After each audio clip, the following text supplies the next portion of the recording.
जय जगन्नाथ साଙ୍ଗमाने स्वागत करछि पुणी आउ थरे मोर यूट्यूब चैनल को। तो बहुत दिन पर आपण सहित देखाला। तो आज आम दिजन जाक रूपार मोर सांग ही पखाल खाऊलु। तो मु भाविली आज गोटे वीडियो करदबा। बहुत दिन है मो चैनल रे मु वीडियो अपलोड करनी कारण मो फोनटा हजि जाइछि, जोटा कि मु सब थे सब बेले से वीडियो बनई थाए। तो से मो वीडियो किते दिन बनई पार नथली।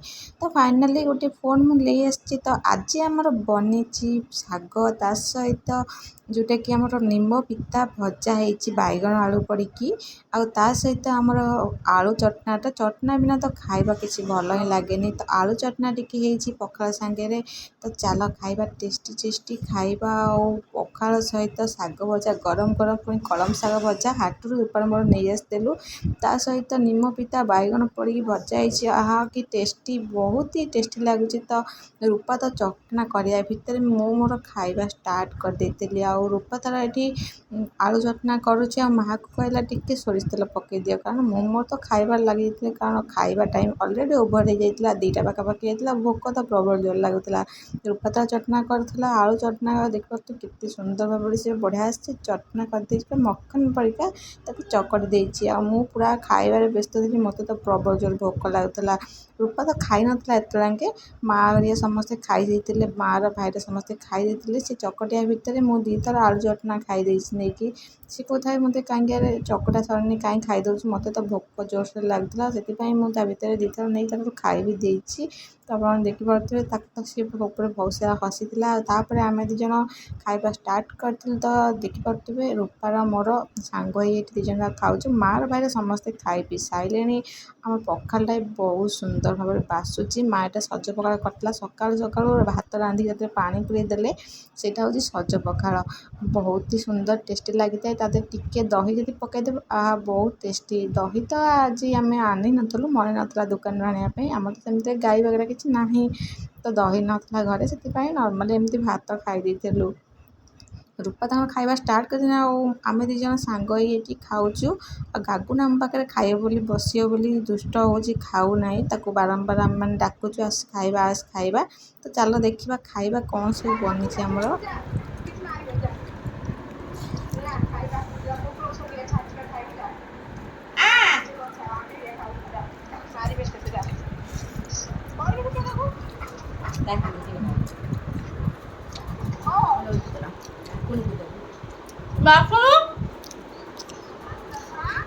आसुनु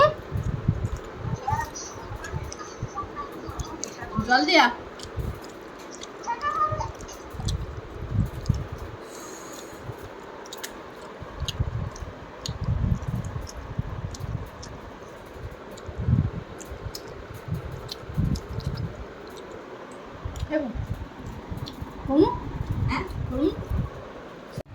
ଏବେ जो खरा हो बाबारे खरा बेले जमा भी गरम जिनस खाई होनी। दिन में तो आज दीदी बनई बिरियानी कि आम दीज बिरियानी न खाई घरे खाई पखाल।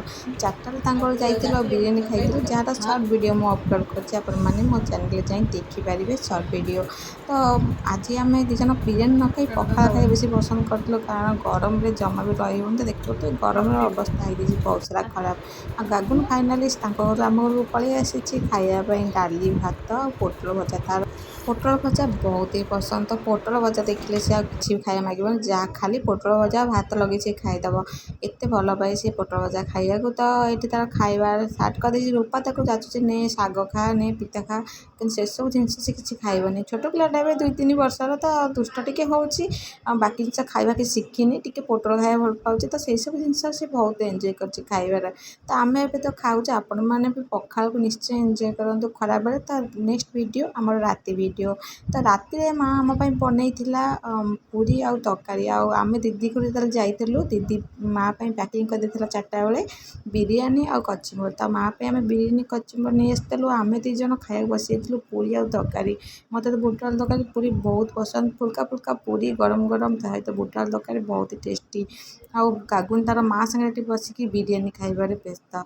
बिरियानी देख सब केते प्रकार सब पड़ी सब बाहर करके बाहर गदे दौची आउ खाऊँ कौनटा खाली चाउल खाऊँ किसी भी खाऊनी बिरियानी कि तार पसंद। तो आम मैंने खाइबा स्टार्ट कर देचु ହାଲକା ଟିକେ ତରକାରୀ ଅଲଣା ହେଇଥିଲା, ବାକି ଟେଷ୍ଟ ବହୁତ ସୁନ୍ଦର ହେଇଥିଲା। ତ ସମସ୍ତେ ସାଙ୍ଗ ହେଇକି ମାଆ ମୁଁ ରୂପା ଖାଇଥିଲୁ।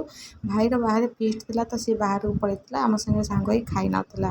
ତ ଆମେ ସମସ୍ତେ ସାଙ୍ଗ ହେଇକି ଏଠି ଖାଇଥିଲୁ। ଗାଗୁନ ସବୁବେଳେ ଆମ ପାଖରେ ସେ ରହିଥାଏ, ଯିଏକି ଆମ ବଡ଼ ଭଉଣୀର ସାନ ପୁଅଟିଏ, ଛୋଟିଆ ପିଲାଟି, ସବୁବେଳେ ଆମ ପାଖରେ ଆସି ବସେ, ଆମ ପାଖରେ ଖାଏ ପିଏ। ତ ଆମେ ତାକୁ ବହୁତ ସାରା ଗେଲ କରିଥାଉ, ସ୍ନେହ କରିଥାଉ, ଆଉ ଆମ ପାଖରେ ସବୁବେଳେ ସେ ଥାଏ। ତ ଆପଣମାନେ ମୋର ପ୍ରାୟ ଭିଡ଼ିଓରେ ତାକୁ ଦେଖିଥିବେ, ତ ଦେଖିପାରୁଥିବେ ଏଠି କେତେ ଦୁଷ୍ଟ ହେଉଛି, ଆଉ ବସିକିନି ଯଦି ଆଙ୍ଗୁଠି ଟେକି ଟେକି ଖାଉଛି, ଖାଇ ବି ଆସେନି ତାକୁ, ବହୁତ ଛୋଟ ପିଲାଟେ। ତ ଆପଣମାନଙ୍କୁ ଭିଡ଼ିଓଟି କେମିତି ଲାଗିଲା ମୋତେ ନିଶ୍ଚୟ କହିବେ। ରହୁଛି, ଜୟ ଜଗନ୍ନାଥ।